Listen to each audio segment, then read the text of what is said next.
Afternoon collective. Just got back from running a couple errands, going by my mother's house, getting some stuff for another Thanksgiving. Now my sister's today. So before I took a nap and worked on my house a little bit.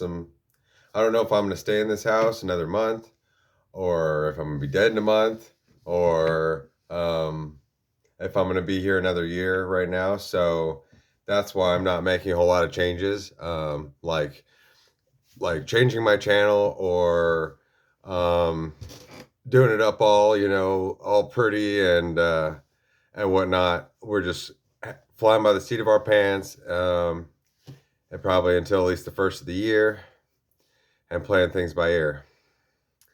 So I want to do an afternoon reading like I did this morning. I think it's a positive thing for me, if not for you.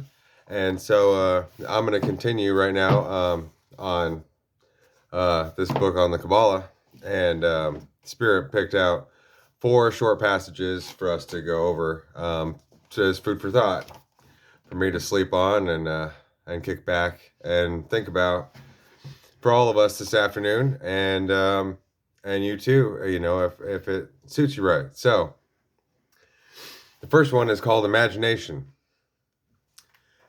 The fierce power of imagination is a gift from God, joined with the grandeur of the mind, the potency of inference, ethical depth, and the natural sense of the divine. Imagination becomes an instrument for the Holy Spirit. And to keep track of what I have and haven't read, it used to be way back, like 10 years ago or so, I would open the Bible and I'd read a passage or whatever, and I put notes on the margin and show, okay, I read this part. This is what I think about it at this moment. So whenever I come back, I can compare myself to where I was then, and I know where I've already been. Rather than, okay, I'm going to read the Bible from front to back and take it all in like I handed my ass over to it and it handed its ass over to me, but we can never own each other. And I don't know, that's just how I'm seeing right now, that it's best to take everything in bites and pieces, like dating, where, yeah, okay, so, hey, let's meet at 5 o'clock at the pizza place. Well, just because each of us show up at 5 o'clock, it doesn't mean we own each other, and either of us could walk out at any minute or be like, something came up, or even if we go back to each other's place afterwards, like at any moment, it's all or nothing. So that's where life exists at. There's not really a contract on life. And a contract in itself is holding a focus of focus, out of focus, trying to complete an incomplete focus. So it's not a very stable place, those C words. At the same time, stability is balanced upon C words. For instance, when a mother is having trouble during pregnancy, it could be life or death. She could get through it, so could the baby, but the easiest answer is to do the C-section. It's the focus of no focus. It's the incomplete focus. We're focusing it. It's going to be done, and so may God help us, because we're getting in the way of nature, and we don't know if that's right or not. And so please let this work out. So a contract is kind of a desperation, as most C words are, but placed properly, like creativity is another C word. Anything can be possible, as creativity is a very focused, incomplete focus, focusing without any focus. Things just come together or they don't. You don't know what good it is until it makes itself into something, or until another accepts it, or maybe it just ends up in a box and 20 years later somebody pulls it out and they're like, oh my God, this is the best thing I've ever seen in my whole life. And it inspires somebody for the rest of their life. So we never know where creativity is going to take us. So I'm highlighting everything that we spend together out of whatever books this is just the one that's been on my mind and been on my desk. So this next one, gathering multiplicity.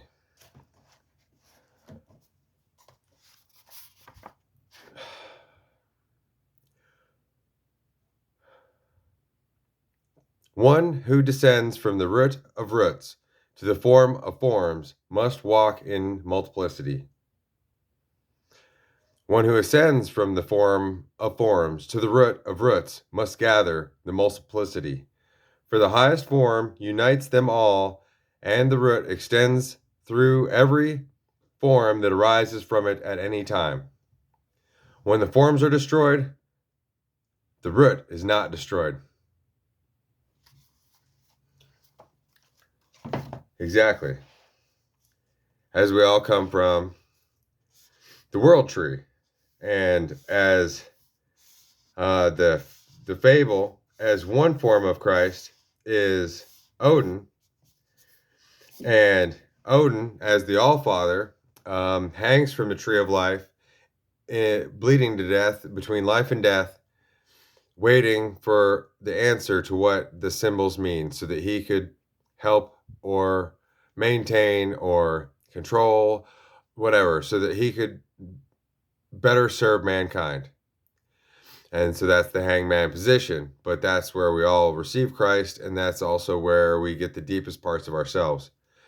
And even if we're destroyed in that spot, or for instance, to say that we were surrounded by demons and no way to reach out to the outside world, and the demons were just surrounding us, and everything that you pull out of your bag, you're like, oh, I could use this to save the world. The demons are like, aha, I see that now. We're going to use it against the world. You know, that very thought of those spirits and the very witness of those spirits standing over you automatically negate themselves, because they are in a competitive drive, and competition leads to defeat. Secondly, to go against someone is to go against oneself. And if that person is holding and is sitting in the higher self position, then there's nobody on earth that is going to hold that person back, especially if they're already dying in that moment on the cross for everyone. That whatever they pull out of their bag is going to serve mankind, and that's that's it. There's no standing against anyone in that position. And the next one, 751, is kindling the heart. Let me see here.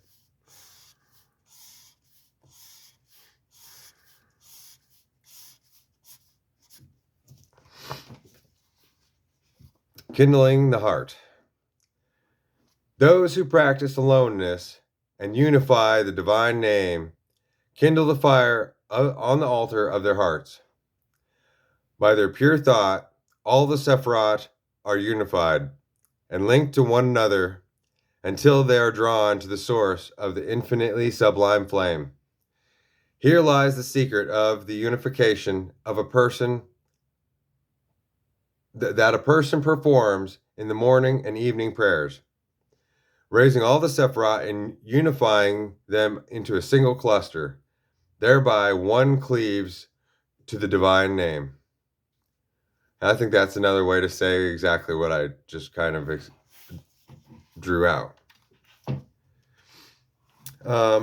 Let's do 5, because there's 2 short ones here, and I think these both are, well, everything's related, especially if we're here talking about it together aloud, and I'm going to share it because, you know, if I was a spirit, if I was the Holy Spirit standing over another spiritual person, every single thing that they pick up this or that, their checkbook, and they'd be like, oh, what check number am I on? Oh, this one just has a register, a blank register.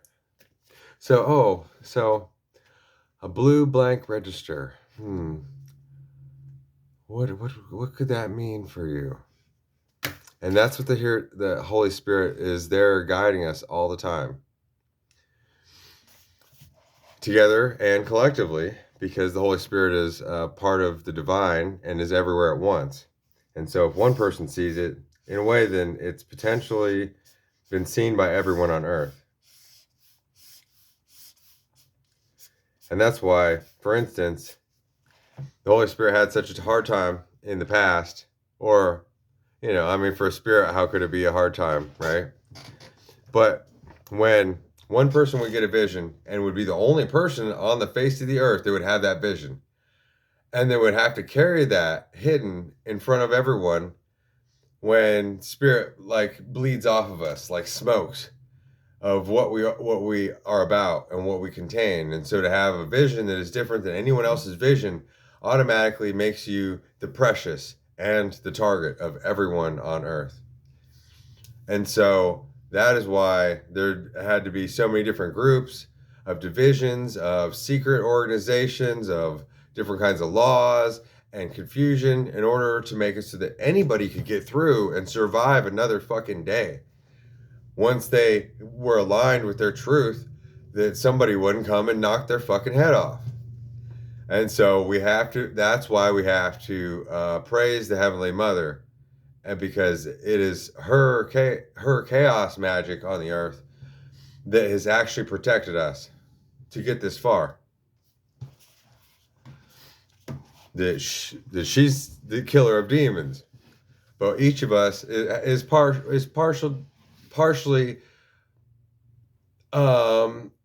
what's the right word? Susceptible to dark thoughts and dark actions. And different people to different degrees. And through practice, then that can always be made a greater percent if we're looking at numbers or whatever, like that matters. Because one should know that you would already set it in stone in your own mind that you would never cross certain lines, and those lines don't exist either.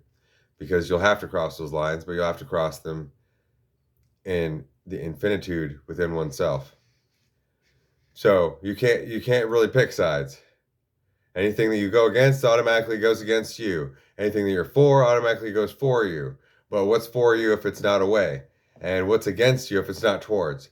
And there's this paradoxical nature of the universe that really comes down to either you're true or you're not true, which is kind of the mind of no mind, and the ego of no ego, and the destiny of no destiny, and the love of no love, and the hate of no hate, the absolute love, absence and for it, and absolute hate, absence and for it. So these other two passages, this one's called Climbing the Ladder. I, Rabbi Isaac of Akko, was contemplating according to the method I received from the great one of his generation, great in humility, the wisdom of Kabbalah, so philosophy, and the science of permutation of letters. He insisted that I set the 10 Sephirot in front of me as it is written, I set Yahweh Vavhe before me always.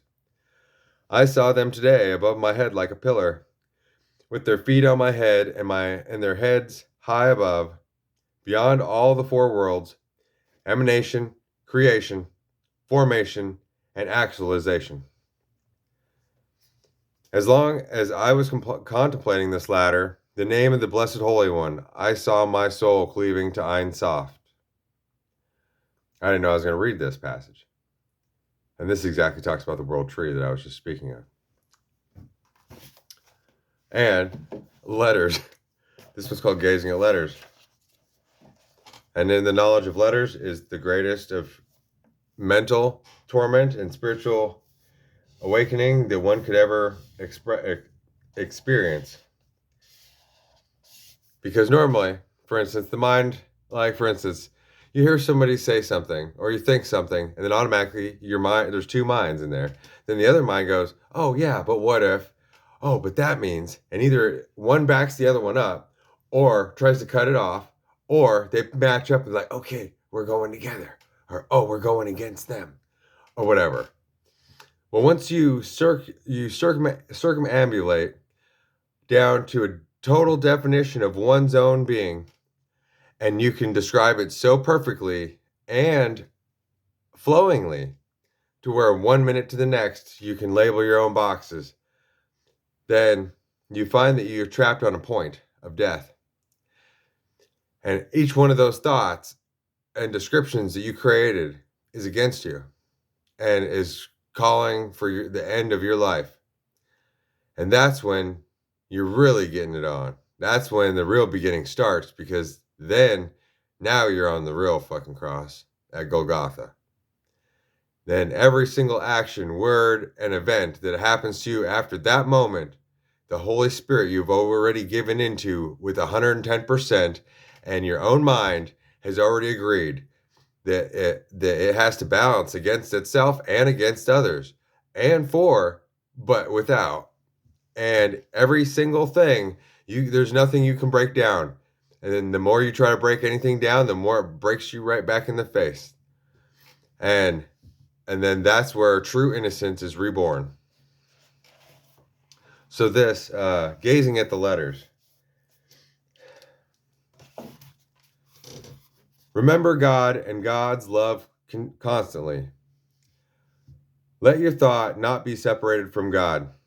I declare both to the individuals and to the masses, if you want to know the secret of binding your soul above and joining your thought to God, so that by means of such continuous contemplation, you attain incessantly the world that is coming, so that God be with you always in this life and the next, then place in front of the eyes of your mind the letters of God's name, as if they were written in a book in Hebrew script.